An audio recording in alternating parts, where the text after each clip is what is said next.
Bonjour, eh bien aujourd'hui on va voir comment changer sa vie avec ses émotions. Voilà, alors je me présente, je m'appelle Olivier Combe avec un S et moi je suis spécialiste de la libération émotionnelle et j'accompagne les professionnels du bien-être, les thérapeutes, les coachs, les gens, les entrepreneurs ambitieux et éthiques qui ont envie de développer leur potentiel et en se libérant de leur blocage émotionnel. Ouais, moi c'est la libération émotionnelle.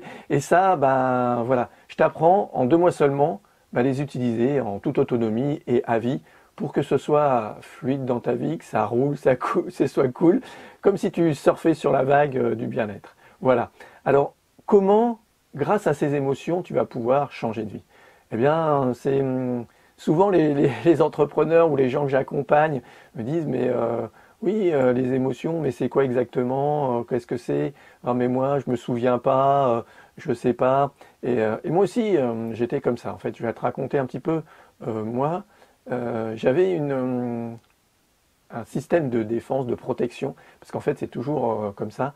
On cherche d'abord à se protéger, c'est d'oublier les choses. Voilà, j'avais très peu de mémoire et les événements, les choses, je les oubliais. Et du coup, ça me permettait d'oublier tous les moments émotionnels négatifs que j'avais vécus, mais ça me faisait aussi oublier tous les moments émotionnels joyeux que j'avais vécus, parce qu'en fait le mécanisme il est exactement le même.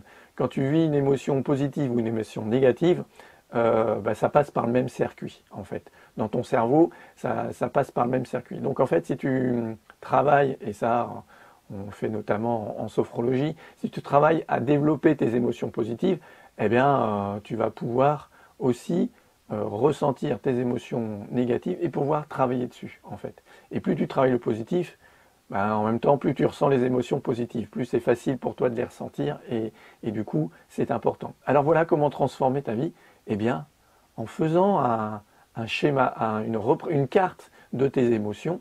Et pour ça, à chaque fois que tu vis une émotion, alors bien sûr au début si tu as du mal ça va être des émotions intenses, je t'invite à les noter dans un cahier. Et tu peux faire une carte, par exemple, avec ton corps. Tu prends un schéma d'un corps et tu marques où ça se situe. Ou alors tu fais vite faire un schéma avec un bonhomme bâton, il n'y a pas de souci. Et tu marques où ça se situe, où tu vis cette émotion, comment tu la vis, et à quel moment, et tout ça. Et du coup, tu vas faire un carnet, un cahier, ce que tu veux avec tes émotions et comment tu les vis.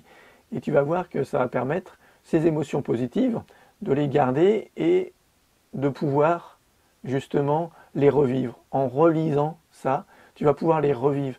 Essayer de revivre ces émotions et tu vas voir qu'en fait, le cerveau il ne fait pas la différence entre l'imaginaire et le réel. Et quand tu imagines, tu fermes les yeux et que tu t'imagines, tu revis cette émotion, ton corps il la revit vraiment physiquement. Et donc, ça procure du bien-être. Voilà, et comment tu peux changer ta vie. Ça peut être aussi utile de le faire dans les moments où t'es pas très bien. Ça va permettre aussi de travailler, comme je le disais, sur les émotions négatives. Sur les émotions négatives parce que, en fait, tu vas les ressentir, tu vas les sentir venir. Et plus tu vas commencer à les comprendre au mieux, les percevoir au mieux dans ton corps, et plus tu vas arriver à anticiper et à voir à quel moment, plus précocement, ça va venir.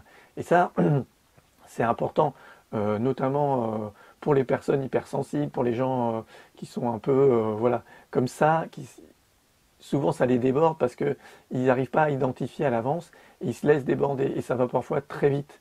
Et donc, plus tôt tu arrives à le ressentir, plus tôt tu arrives à le vivre en toi et à identifier ton émotion, que ce soit la colère, la peur, la tristesse. Comme je disais toujours tout à l'heure sur les émotions positives, la joie et l'amour, voilà. Ça, tu vas pouvoir comprendre au mieux tes émotions. Et plus tu les comprends, plus tu vas pouvoir travailler dessus. Et sur les émotions négatives, c'est pas les faire disparaître, c'est pas les empêcher. Souvent, c'est ce qu'on faisait. Moi, comme je te racontais mon histoire, je mettais ça, j'oubliais. Et donc, du coup, ça me permettait les enfouir, de ne pas les voir, de les cacher, de faire l'autruche. Bon, c'est un truc de dingue, mais faire l'autruche, on sait bien que ça avance à rien. Mais c'est ce qu'on fait souvent. Et toi aussi, peut-être que c'est ce que tu fais, peut-être aussi dans ta pratique, dans ton entreprise. Des fois, c'est aussi ça, tu laisses ces émotions de côté. Voilà, tu dis non, non c'est bon, je suis fort, faut que j'y aille, machin. En fait, plus tu vas les sentir tôt, plus tu vas pouvoir les laisser vivre et les ressentir. Et c'est vraiment ça. La libération émotionnelle, l'acceptation émotionnelle, c'est vraiment ça. Laisser ces émotions nous traverser, laisser vivre. Elles ne durent pas longtemps quand tu les laisses vivre. Et après, ben c'est fini. Une fois que tu as laissé cette colère, cette tristesse, cette frustration traverser en toi, et bien après, c'est bon, c'est fini. Et tu peux aller sur une émotion positive, te remémorer, faire un exercice. Tu peux voir la vidéo des exercices que je donne pour changer son état émotionnel. Eh bien, tu vas pouvoir faire ça et du coup, ça va rouler et ça va repartir et tu vas être sur la vague et tu vas pouvoir de nouveau y aller, être dans le flow et être vraiment à fond. Voilà. Voilà comment j'accompagne les gens, comment je leur permets en 2 mois seulement d'être libres, de développer leur potentiel grâce à la libération émotionnelle, grâce à ces déblocages de ce potentiel que tu as en toi et qui est simple à mettre en œuvre. Voilà, voilà ce que je voulais te dire aujourd'hui. Eh bien, si tu as des questions, tu peux les mettre en commentaire. Dis-moi, toi, est-ce que tu ressens bien tes émotions? Quelle est l'émotion que tu ressens le plus facilement et le plus précocement possible? Voilà, je te dis, prends bien soin de toi, écoute tes émotions, à bientôt, au revoir.